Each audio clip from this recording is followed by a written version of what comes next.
السلام علیکم۔ میں بہت زیادہ سلام کرتی ہوں نا، یہ میں نے کس سے سیکھا ہے؟ یہ میں نے اپنے اسسٹنٹ سے، ساجد سے، جو میری کلینک پہ اپائنٹمنٹ دیتا ہے۔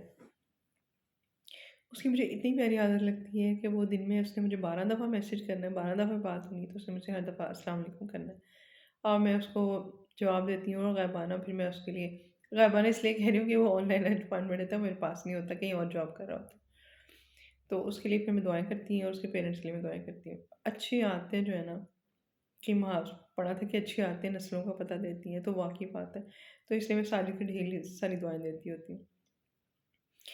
اب ہم نے اچھی عادتیں، ہم سب کو پتہ کیا ہوتی ہیں، ٹھیک ہے؟ ہم لوگ کیا کرتے ہیں لاشعوری طور پہ نا، ہم اپنے بچوں میں نا اپنی کمیاں کوتاہیاں سارا کچھ ٹرانسفر کر رہے ہوتے ہیں، ٹھیک ہے؟ اگر ہم دھوکہ دے رہے ہیں کسی کو، تو ہم لاشعوری طور پہ اپنے بچوں کو بھی دھوکہ سکھا رہے ہوتے ہیں۔ اچھا، کچھ لوگ کہتے ہیں کہ ہم کرتے ہی نہیں، یہ تو ہم کہیں کیوں؟ یار اگر آپ نہیں کرتے تو اپنے بچوں کو کہہ تو دیں، ہو سکتا ہے وہ ہم سے زیادہ اچھی باتیں، بلکہ ہو سکتا ہے کیا، مجھے پورا یقین ہے وہ ہم سے زیادہ اچھی باتیں سیکھ جائیں گے، وہ ہم سے زیادہ اچھے انسان بن جائیں گے۔ تو اس لیے اچھی باتوں کو، اچھے اخلاق کو، قرآن کے جو مومنین کی صفات ہیں ان کو پڑھا کریں، اور اپنے بچوں کے سامنے ذکر کیا کریں، ٹھیک ہے؟ اور کئی دفعہ دیکھو ہر ایک کے اندر کمیاں کوتاہیاں ہوتے ہیں، مجھے کسی پہ غصہ ہو، میں جیلس ہوں، مجھے کسی پہ ہو، لیکن اس کو نا کنٹرول کر کے اپنے بچوں سے چھپا لیا کریں۔ جب ہم بچوں کے سامنے ظاہر کر دیتے ہیں نا، تو آپ کا بچہ آپ کی کاپی بنتا ہے۔ کچھ لوگ ناراض ہوتے ہیں نا کہ ہمارا بچہ ایسا کیوں، تو میں یہ کہتی ہوں آپ کا بچہ وہی ہے جو آپ تھے، آپ اب ہیں یا جو آپ بچپن میں تھے، ٹھیک ہے؟ Most of the time, some time opposite ہو جاتا ہے۔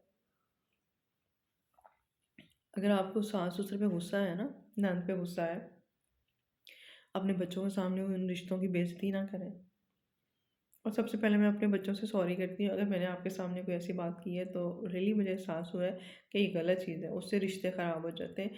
ہم اپنے بچوں کو وہی حسد، لڑائیاں، غصہ، وہی کچھ سکھا رہے ہوتے ہیں کہ آپ نے بھی بڑے ہو کے ایسے ہی ان رشتوں کو بے عزت کرنا ہے، ایسے ہی ان رشتوں کے بارے میں چغلیاں کرنی، باتیں کرنی ہیں جیسے ہم کر رہے تھے۔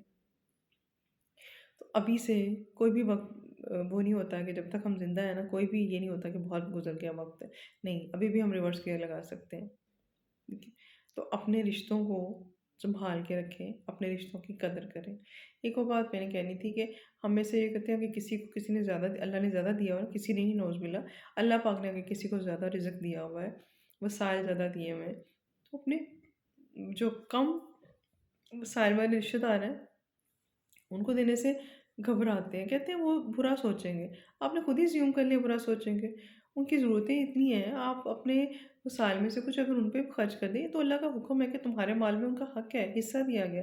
اور سب سے بہترین صدقہ یہ ہے جو آپ اپنے بہن بھائیوں پہ خرچ کرتے ہیں، اپنے جاننے والوں پہ خرچ کرتے ہیں نا، قرابت پہ، قریبی رشتہ داروں پہ۔ تو ان میں ہم سب سے زیادہ کنجوسی جو ہے نا، یا سب سے زیادہ کمینہ پن ہم اپنے رشتہ داروں کی طرف سے کرتے ہیں۔ اس نے مجھے کچھ دیا تھا، میرا بچہ اس کے گھر گیا تو اسے میں نے کیا دیا تھا، ٹھیک ہے؟ وہ ہمارے گھر لے کے وہ تو بہت ہی گھٹیا سوٹ لے کے آئی تھی۔ یار آپ کو اللہ نے دیا ہے، آپ اللہ کے دیے میں سے بانٹیں، ان کو جتنا اللہ نے دیا وہ اس میں سے بانٹتے ہیں، ٹھیک ہے؟ تو یہ چیز نا ہم اپنے بچوں کے سامنے بھی ذکر کرے تھے، تیری پھپھی نے مجھے بہت ہی پیڑا سوٹ دیتا، ٹھیک ہے؟ اور تمہارے چاچے نے نا، وہ دیکھا تمہارے چاچے نے تم لوگوں کو کچھ نہیں دیا، ہم جب جاتے ہیں تو لے کے جاتے ہیں۔ اب یہ لاشعوری طور پہ ہم نے چھوٹی سی بات کر دی، لیکن ہم نے کیا کیا، بچے کے دل میں نفرت کا بیج بو دیا۔ اب مجھے خود احساس ہوتا ہے کہ میں بھی یہ غلطیاں کرتی رہی ہوں، ٹھیک ہے؟ اب مجھے وہ گلٹ بھی ہوتا ہے، تو اس کو میں امینڈ کرنے کی کوشش بھی کرتی ہوں کہ میں اپنے بچوں کو اب اس کے اپوزٹ کر کے دکھاؤں۔